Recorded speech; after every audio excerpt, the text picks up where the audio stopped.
भारत का एक ऐसा हिस्सा जहां आज भी कुछ लोग बाहरी दुनिया को देखकर हमला कर देते हैं, जहां कभी अंग्रेजों ने बनाई थी भारत की सबसे खतरनाक जेल, जहां हजारों क्रांतिकारियों को ऐसी यातनाएं दी गईं जिन्हें सुनकर आज भी रोंगटे खड़े हो जाते हैं, जहां कुछ साल पहले एक विदेशी व्यक्ति सिर्फ एक गलती की वजह से अपनी जान गंवा बैठा, और जहां आज भी कुछ जंगल ऐसे हैं जहां इंसान कभी पहुंच ही नहीं पाया। लेकिन सबसे बड़ा सवाल, भारत से करीब 1200 किलोमीटर दूर मौजूद ये द्वीप आखिर भारत का हिस्सा कैसे बने? क्या है अंडमान निकोबार का असली इतिहास? क्यों यहाँ कुछ इलाकों में जाना गैर कानूनी है? और आखिर क्यों ये द्वीप दुनिया के सबसे रहस्यमयी स्थानों में गिने जाते हैं? स्वागत है आपका जीवेश रिवील्स में। अंडमान और निकोबार ये सिर्फ कुछ द्वीप नहीं है, ये बंगाल की खाड़ी में फैला हुआ 572 से ज्यादा द्वीपों का समूह है। लेकिन हैरानी की बात, इनमें से सिर्फ करीब 27 द्वीपों पर ही लोग रहते हैं। बाकी जगह घने जंगल, खतरनाक समुद्री इलाके, जहरीले जीव और ऐसी जगह है जहां इंसानों का पहुंचना लगभग नामुमकिन है। भारत की मुख्य भूमि से ये द्वीप इतने दूर हैं कि जहाज से यहां पहुंचने में कई दिन लग सकते हैं। लेकिन सबसे चौंकाने वाली बात, इतनी दूरी के बावजूद ये द्वीप भारत के लिए बेहद महत्वपूर्ण है, क्योंकि यहाँ से हिंद महासागर के बड़े हिस्से पर नजर रखी जा सकती है। यानी ये सिर्फ एक टूरिस्ट स्पॉट नहीं, बल्कि भारत की समुद्री ढाल भी है। हजारों साल पहले जब दुनिया के कई हिस्सों में सभ्यताएं विकसित हो रही थीं, तब अंडमान के जंगलों में इंसानी जीवन पहले से मौजूद था। लेकिन बाहरी दुनिया को इन द्वीपों की जानकारी बहुत बाद में मिली। 7वीं शताब्दी में कुछ चीनी यात्रियों ने इन द्वीपों का जिक्र किया। बाद में अरब व्यापारी यहां से गुजरने लगे। लेकिन उस समय इन द्वीपों को लेकर एक डर फैला हुआ था। लोग मानते थे कि यहां रहने वाले लोग बाहरी इंसानों को मार देते हैं, और सच कहें तो ये डर पूरी तरह गलत भी नहीं था। 1749 में अंग्रेजों ने पहली बार यहां बसने की कोशिश की, लेकिन बीमारियां, जंगल और कठिन मौसम के कारण उन्हें वापस लौटना पड़ा।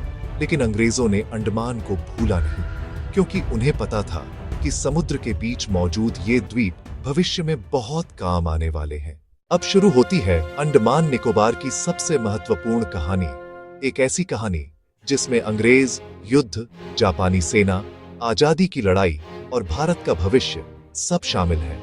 1857 भारत में अंग्रेजों के खिलाफ पहली बड़ी क्रांति शुरू हुई। हजारों भारतीय सैनिक और क्रांतिकारी ब्रिटिश शासन के खिलाफ खड़े हो गए। लेकिन जब अंग्रेजों ने इस विद्रोह को दबाया, तो उनके सामने एक बड़ी समस्या थी। इन क्रांतिकारियों को कहां रखा जाए? अगर इन्हें भारत की जेलों में रखा जाता, तो बाकी लोग भी प्रेरित हो सकते थे। इसलिए अंग्रेजों ने चुनी एक ऐसी जगह जो भारत से बहुत दूर थी। चारों तरफ समुद्र, घने जंगल, खतरनाक बीमारियां और भागने का लगभग कोई रास्ता नहीं। अंडमान। 1858 के बाद हजारों भारतीय कैदियों को जहाजों में भरकर यहां लाया जाने लगा। सोचिए, उन लोगों को नहीं पता होता था कि वे कभी अपने परिवार को दोबारा देख भी पाएंगे या नहीं। कई कैदी समुद्री यात्रा के दौरान ही बीमार पड़ जाते थे, कुछ लोग रास्ते में ही मर जाते थे, और जो यहां पहुंचते, उनके सामने शुरू होती थी जंगलों और मौत से भरी जिंदगी। उस समय अंडमान आज जैसा नहीं था। यहां घने जंगल थे, मच्छर, बीमारियां और जहरीले जीव आम बात थे। अंग्रेजों ने कैदियों से जंगल कटवाए, सड़कें बनवाईं और धीरे धीरे यहां अपना उपनिवेश बसाना शुरू किया। लेकिन कहानी यहीं खत्म नहीं होती। 1896 में अंग्रेजों ने शुरू किया एक ऐसी जेल का निर्माण जो आगे चलकर भारत की सबसे डरावनी जेल बनी, सेल्यूलर जेल, यानी काला पानी। इस जेल का मकसद सिर्फ कैद करना नहीं था, बल्कि इंसानों की मानसिक ताकत तोड़ना था। फिर आया द्वितीय विश्व युद्ध 1942। जापानी सेना ने अंडमान निकोबार पर हमला कर दिया। ब्रिटिश सेना ज्यादा देर टिक नहीं पाई और द्वीप जापान के कब्जे में चला गया। अब यहां अंग्रेज नहीं, बल्कि जापानी सेना का नियंत्रण था। उस दौरान स्थानीय लोगों के लिए हालात बेहद कठिन हो गए। भोजन की कमी, डर, सैन्य नियंत्रण और जासूसी के शक में लोगों को सजा तक दी जाती थी। लेकिन इसी अंधेरे समय में भारतीय स्वतंत्रता आंदोलन को मिला एक ऐतिहासिक पल। 30 दिसंबर 1943 सुभाष चंद्र बोस अंडमान पहुंचे और पहली बार भारतीय तिरंगा इन द्वीपों पर फहराया गया। सोचिए, उस समय पूरा भारत आजाद भी नहीं हुआ था, लेकिन अंडमान की धरती पर आजादी का झंडा लहरा चुका था। नेताजी ने इन द्वीपों का नाम रखा शहीद द्वीप और स्वराज द्वीप। ये सिर्फ नाम बदलना नहीं था, ये अंग्रेजों को सीधी चुनौती थी। फिर 1945 में जापान की हार के बाद अंग्रेजों ने दोबारा नियंत्रण हासिल किया, लेकिन अब ब्रिटिश शासन कमजोर पड़ चुका था और आखिरकार 1947 में भारत आजाद हुआ और अंडमान निकोबार आधिकारिक रूप से भारत का हिस्सा बन गया। लेकिन आज भी ये द्वीप भारत के लिए सिर्फ इतिहास नहीं है, ये हिंद महासागर में भारत की सबसे महत्वपूर्ण रणनीतिक ढाल माने जाते हैं। इसीलिए भारत ने यहाँ नेवी, एयरफोर्स और ट्राई सर्विस कमांड स्थापित की है, क्योंकि जो देश अंडमान निकोबार को मजबूत रखेगा वो हिंद महासागर के बड़े हिस्से पर नजर रख सकता है। अब बात उस जगह की जिसका नाम सुनकर कभी लोगों की रूह कांप जाती थी, सेल्यूलर जेल यानी काला पानी। ये सिर्फ जेल नहीं थी, ये अंग्रेजों का डर पैदा करने वाला हथियार था। इस जेल को इस तरह डिजाइन किया गया था कि हर कैदी अकेला महसूस करे। 700 से ज्यादा कोठरियां, हर कैदी अलग, कोई बात नहीं कर सकता, कोई मदद नहीं मांग सकता। यहां कैदियों को बैलों की तरह कोल्हू में जोता जाता था। घंटों तक काम, कम खाना और जरा सी गलती पर कोड़े। यहां बंद कई लोग मानसिक रूप से टूट जाते थे। यहां भारत के कई महान स्वतंत्रता सेनानी बंद रहे, जिनमें सबसे प्रसिद्ध नाम था विनायक दामोदर सावरकर। लेकिन सबसे चौंकाने वाली बात, ये जेल आज भी मौजूद है और रात के समय जब यहां लाइट एंड साउंड शो होता है तो ऐसा लगता है जैसे दीवारें आज भी चीख रही हों। अब आते हैं अंडमान के सबसे रहस्यमयी हिस्से पर, नॉर्थ सेंटिनल आइलैंड। एक ऐसा द्वीप जहां रहने वाले लोग आज भी आधुनिक दुनिया को स्वीकार नहीं करते। सेंटिनलीज ट्राइब दुनिया की सबसे आइसोलेटेड ट्राइब्स में से एक। उन्होंने न मोबाइल देखा, न इंटरनेट, न आधुनिक शहर, और शायद उन्हें यह भी नहीं पता कि बाकी दुनिया कितनी बदल चुकी है। अगर कोई उनके इलाके में घुसने की कोशिश करे तो वे हमला कर देते हैं। भारत सरकार ने इस द्वीप के आसपास जाना पूरी तरह गैर कानूनी कर रखा है, क्योंकि यहाँ सिर्फ बाहरी लोगों की जान का खतरा नहीं, बल्कि इस जनजाति को भी आधुनिक बीमारियों से खतरा हो सकता है। यानी एक छोटी सी बीमारी भी पूरी जनजाति को खत्म कर सकती है। अब जो कहानी आप सुनने जा रहे हैं वो सिर्फ एक मौत की कहानी नहीं, बल्कि आधुनिक दुनिया और हजारों साल पुरानी सभ्यता के टकराव की कहानी है। साल 2018, एक 26 साल का अमेरिकी युवक जॉन एलन चॉ, उसे बचपन से ही दूर दराज की जनजातियों में दिलचस्पी थी, लेकिन उसकी सबसे बड़ी जिज्ञासा थी सेंटिनलीज ट्राइब, दुनिया की सबसे आइसोलेटेड ट्राइब्स में से एक ऐसी जनजाति जो हजारों सालों से बाहरी दुनिया से लगभग पूरी तरह अलग रही है। वे न आधुनिक भाषा जानते हैं, न तकनीक, और शायद उन्हें यह भी नहीं पता कि बाकी दुनिया कितनी बदल चुकी है। भारत सरकार ने नॉर्थ सेंटिनल आइलैंड के आसपास जाना सख्त रूप से प्रतिबंधित कर रखा था। क्यों? क्योंकि बाहरी लोगों के लिए वहां जाना खतरनाक था, लेकिन उससे भी ज्यादा खतरा उस जनजाति को था। वैज्ञानिकों का मानना है कि अगर आधुनिक दुनिया के वायरस वहां पहुंच जाएं, तो पूरी जनजाति खत्म हो सकती है, क्योंकि उनके शरीर में आधुनिक बीमारियों से लड़ने की इम्यूनिटी विकसित नहीं हुई। लेकिन जॉन एलन चॉ ने इन चेतावनियों को नजरअंदाज कर दिया। बताया जाता है कि उसने इस मिशन की महीनों तैयारी की थी। वो पहले भी अंडमान आया था। उसने इलाके की जानकारी जुटाई और फिर स्थानीय मछुआरों को पैसे देकर उसे रात के अंधेरे में द्वीप के पास पहुंचाने के लिए तैयार किया।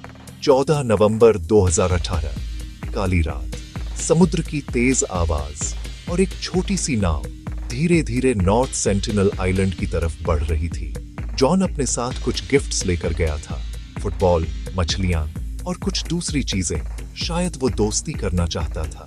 लेकिन जैसे ही वो तट के करीब पहुंचा, जंगलों के बीच हलचल शुरू हो गई। कुछ ही सेकंड बाद तीर कमान लिए लोग बाहर आए। जॉन ने दूर से बात करने की कोशिश की, लेकिन अचानक एक तीर आकर उसकी किताब में जा लगा। वो डर गया और वापस लौट आया। लेकिन सबसे चौंकाने वाली बात, अगले दिन वो फिर गया। उसने अपनी डायरी में लिखा था, अगर मेरी मौत हो जाए तो इन्हें दोष मत देना। 17 नवंबर 2018 वो आखिरी बार उस द्वीप की तरफ गया। दूर खड़े मछुआरों ने देखा, सेंटिनली से लोगों ने उसे घेर लिया। कुछ देर बाद उन्होंने उसका शरीर समुद्र किनारे घसीटते हुए देखा और फिर वो हमेशा के लिए गायब हो गया। भारत सरकार ने बाद में उसका शव वापस लाने की कोशिश नहीं की, क्योंकि इससे उस जनजाति के साथ संघर्ष हो सकता था और उनके लिए बीमारियों का खतरा भी बढ़ सकता था।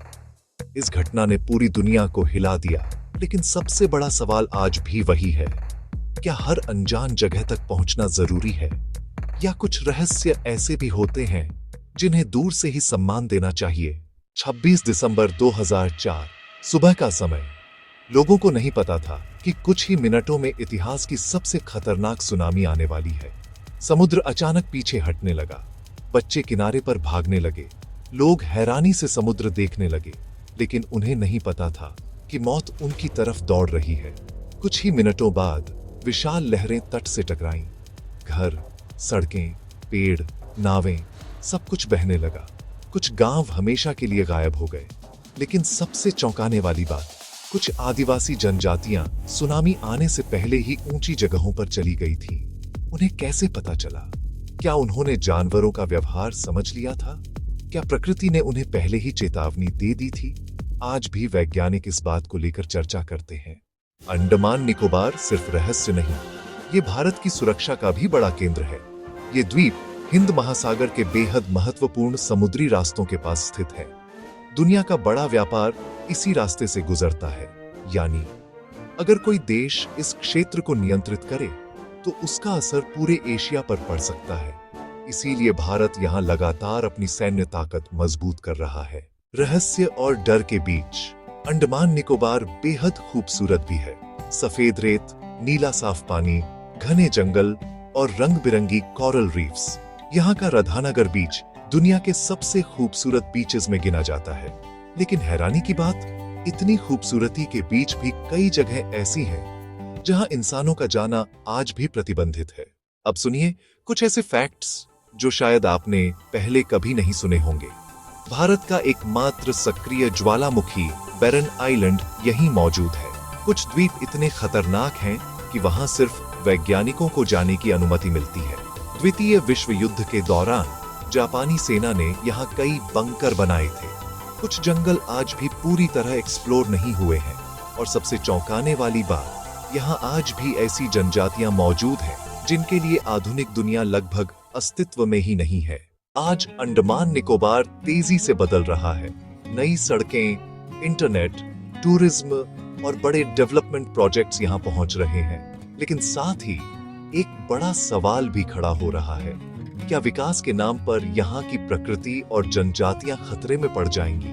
क्योंकि अगर ये संस्कृतियां खत्म हो गईं, तो दुनिया हमेशा के लिए एक जीवित इतिहास खो देगी। तो दोस्तों, ये था अंडमान निकोबार का पूरा रहस्यमयी सच। एक ऐसी जगह जहां इतिहास, डर, प्रकृति और रहस्य सब एक साथ मौजूद हैं। अगर आपको ये वीडियो पसंद आया हो तो वीडियो को लाइक करें, जीवेश रिवील्स को सब्सक्राइब करें और कमेंट करके बताइए, क्या आप कभी अंडमान निकोबार जाना चाहेंगे? मिलते हैं अगले रहस्यमयी वीडियो में।